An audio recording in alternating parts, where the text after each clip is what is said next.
Welcome back to Mets Daily. I'm your host, Jake Brown. Happy Veterans Day to all those who have served for our great country. Shout out to all the veterans we've lost, who are still with us. Thank you for your service, and thank you for watching Mets Daily. Make sure you smash that thumbs up in this video and subscribe to your boys' channel at Jake Brown Live. We're closing in on 400 there. We have passed the magical 2,400 number on here, so let's get to 2,500 and then 3,000 subscribers right here on Mets Daily. So scan that code, become Mets Daily Insider, just $5 a month. Follow me on all socials at Jake Brown Live. All right, Kodai Senga has been attracting some interest from teams as kind of a buy low candidate. Senga, remember, got hurt again last year, but then he was sent down due to poor performance. And, the Mets missed the playoffs, but they didn't feel comfortable bringing him up even that last weekend. They said he did not look good. So Senga is a very interesting case, and I don't know what to do here. I like Kodai Senga, but it is alarming that, he kind of lost at the end of the year. His stuff wasn't there. The ghost forkball hasn't been there. He has had command issues. This is a guy that walks around, a batter every 2 innings about in his career.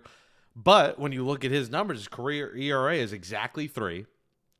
He still made 22 starts last year, and his ERA was 3.02. It didn't feel like that because it felt like he did much worse, but it wasn't a horrible season. The year before, he was obviously hurt. He just had that one start in Atlanta and then re-injured himself and then tried to come back for the playoffs and wasn't good. And his rookie year, he was incredible with a sub-3 ERA, 2.98. So, I don't know. He's got 2 years, $30 million left. I would listen. I would see what's out there. I think you got to see what teams are going to offer you for Senga because you are trying to get better. You are trying to get better starting pitching, this offseason. You are trying for Skubal. You are trying maybe for Peralta, Joe Ryan, Framber Valdez, maybe the new Japanese pitcher. So there are other names out there where at some point you're going to have to get rid of 1 or 2 arms that you currently have. And maybe Senga's that guy. To me, I'm only doing it if you're getting a decent return. Like, I'm not just trading Senga in his contract for a mid-level prospect because $15 million for a starter is not a crazy amount. Remember, Frankie Montas got 2 years, $34 million, and that's the worst contract maybe in Mets history, one of the worst. They've had some really bad ones. That's up there. But 2 years and $30 million left is not insane for Kodai Senga. So I don't know if it's worth it to move him just because he had some struggles last year and he was injured the year before. But I think if you can get maybe a decent reliever or you get a decent depth piece and a prospect in return, I think you have to consider it because I think the Mets are big fish hunting. And Senga's struggles, the how long it takes him to get back from injuries, some of the injury concerns. You got to wonder, is he built for New York? And is he good in the long run? Can you trust him? At this point, if you were like Kodai Senga starting game 2 of the playoffs in 2026, you'd be a little nervous. You'd be like, is he going to be able to get through 6? Is he going to have his stuff? I don't know if Kodai Senga has that it factor. So I'm definitely considering trading him, but I'm not all in on trading Kodai Senga. Let us know in the comments below what you think about that. Who I am all in on trading for is Ketel Marte.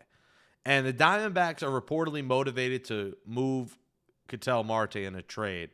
And here is why. One, he obviously had those issues middle of the season where he was kind of away from the team and the team made some comments and it was all kind of just an awkward situation where, he was going through some stuff, but, I don't think it blended well in the clubhouse that he just kind of left the team for a couple days after the All-Star break. They want to move him. The guy has $71 million remaining through 2030, and his contract is honestly not bad at all when you consider the numbers that he puts up. If he were to have signed his contract today, he would have made a lot more than what he got on that deal. He's owed $16 million in 2026, $12 million 2027, $20 million 22, and then a player option for 11.5 when he'll be 37. So, yes, he is 32. So, when you talk about getting younger from Jeff McNeil, you're only getting younger by a year or two. But when you're talking about getting better than Jeff McNeil, Ketel Marte's in another stratosphere from McNeil playing that same position, second base. So, I think you have got to see what the Diamondbacks want for him. And maybe it's Senga. maybe it's Senga and a few prospects. The Diamondbacks are very short on pitching. Maybe Kodai Senga going to Arizona, a lot less pressure in that ballpark, indoor stadium, with the dome. That could be the place. That could be a fit. Now, it would take prospects as well. Like maybe it's Senga, Jet Williams, and Murabito for Ketel Marte. Do you do that? Is that the deal that makes sense? Money-wise, it kind of matches up. Now, Senga would come off the books in 2 years, but they get themselves a mid-level starting pitcher for $15 million a year. So maybe that's the match made in heaven, but here's the intriguing layer to the Marte deal. If the Diamondbacks don't move him by mid-April, Marte will have 10-5 rights and a full no-trade provision. What that means is by mid-April, he will hit 10 years of Major League service time, and at that point, he'll have 10-5 rights, 10 years of service time, 5 years on the same team, and that will allow him to veto any trade. So if the Diamondbacks move him, they're not waiting till the season. They're doing it in the offseason. And, the switch hitter would become probably the biggest bat on the trade market, right? Like, he would have to be. He's the longest tenured Diamondbacks. He's climbing franchise leaderboards. He made the All-Star team this past season, won a Silver Slugger, and received some MVP votes, 28 homers. Third in the MVP race in 2024, and he led the Diamondbacks to the 2023 World Series. This guy's a winner. He's a good hitter. He hits a lot of homers. This guy hit 25 homers 2023, much better than Jeff McNeil. 36 in 2024 with 95 RBIs. 28 in 2025 in just 126 games. Imagine him in a 162-game season. 136 games in 2024. 162 games, this guy's going to hit you 35 homers and drive in 95. 376 on base, 283 average. Year prior, 372 on base, 292 average. This is the upgrade you're talking about that is massive from Jeff McNeil. When we talk about Pete Alonso to potentially move on, and I talk about you got to upgrade second, center field, DH, you're completely upgrading second. So if you say you replace Pete's 38 and 120 with Josh Naylor, 30 and 90, and then you replace Jeff McNeil's, 12 and 60 with 35 and 95 at second base, Ketel Marte, you just answered how you're replacing Alonso production. You just did it. You signed Naylor, you traded for Marte, bing, bang, boom. Forget about Pete Alonso. So that's all. That's two moves right there that aren't an incredible amount of money where you just replaced Pete Alonso's production. You signed Josh Naylor, you traded for Ketel Marte. Your right side of the infield defense is better. You got a better hitting second baseman. You got a star in Ketel Marte. Bing, bang, boom. The Mets are a better team with those two moves. This isn't rocket science. Now, what is it going to take for Ketel Marte? They're going to want a lot. But there's no doubt the Diamondbacks are going to shop him this offseason. Now, they might still keep him, but he could veto a trade, like I said, come mid-April. So if they trade him, it's going to be this offseason. It's not going to be during the season when he might say, no, I don't want to go to New York. He can't do that now. So, man, it's a fairly friendly contract, and I get that he's 32, but he has not slowed down the last couple of years. The last couple of years, he's actually hit his stride. He's had the best years of his career the last 3 years. So now's the time to go get him.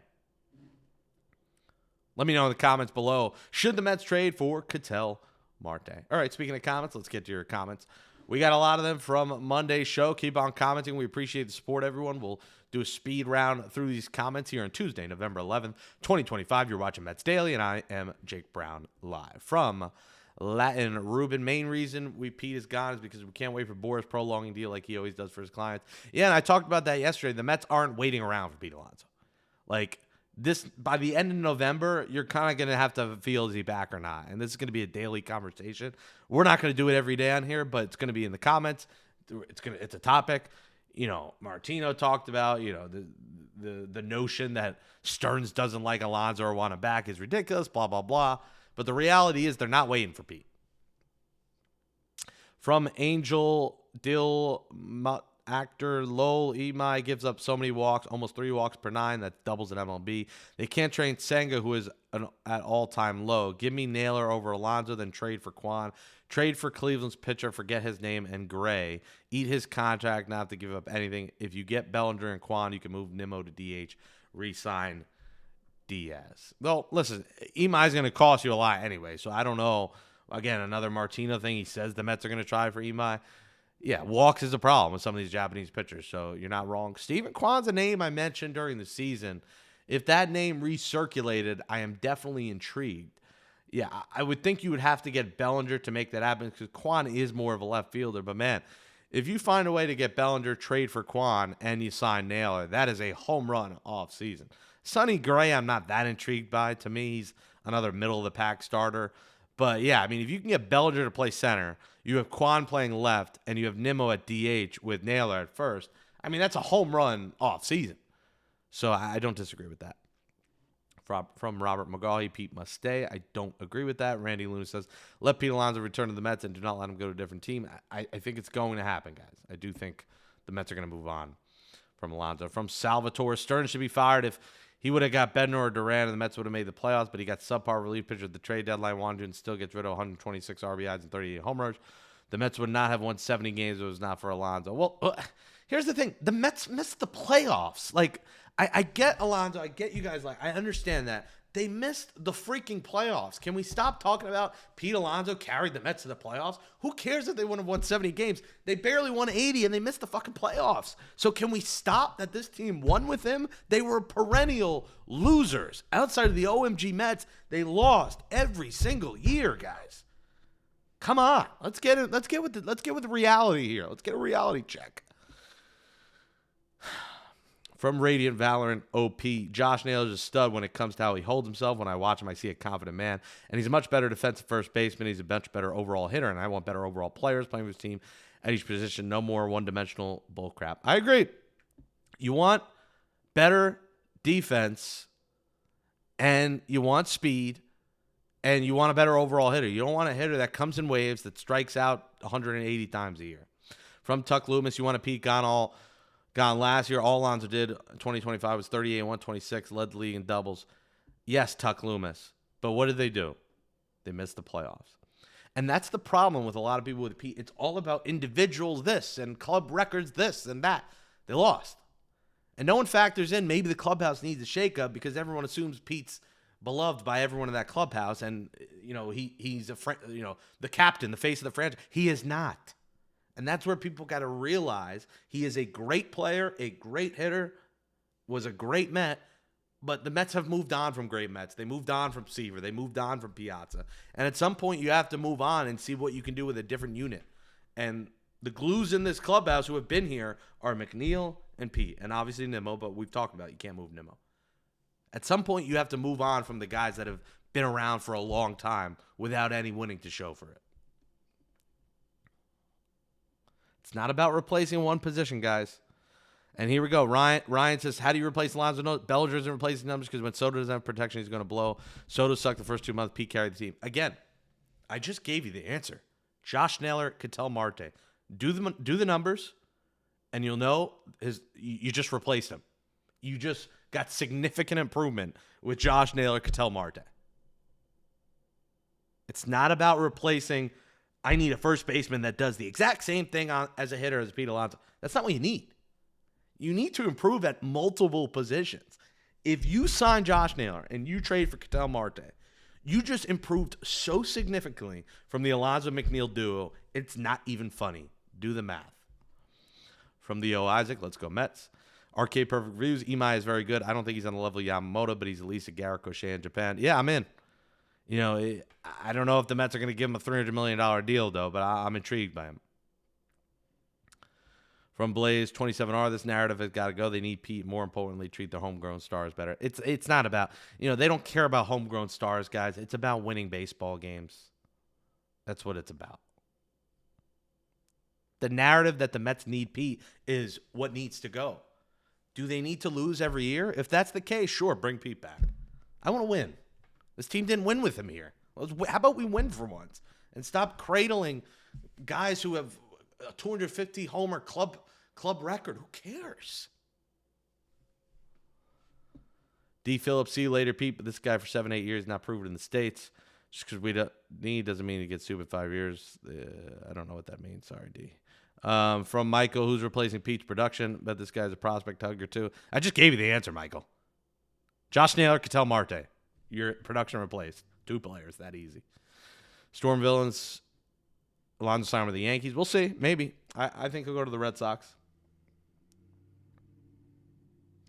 And that's about it. All right, guys. Good comments. But again, if he goes, he goes. We move on. We're still fans of the orange and blue and the Mets. If he's back, great.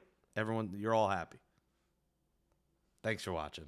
We'll talk to you tomorrow. Keep subscribing. Smash that thumbs up, comment, and follow your boy and subscribe to my YouTube at Jake Brown Live. Thanks, everybody. Peace.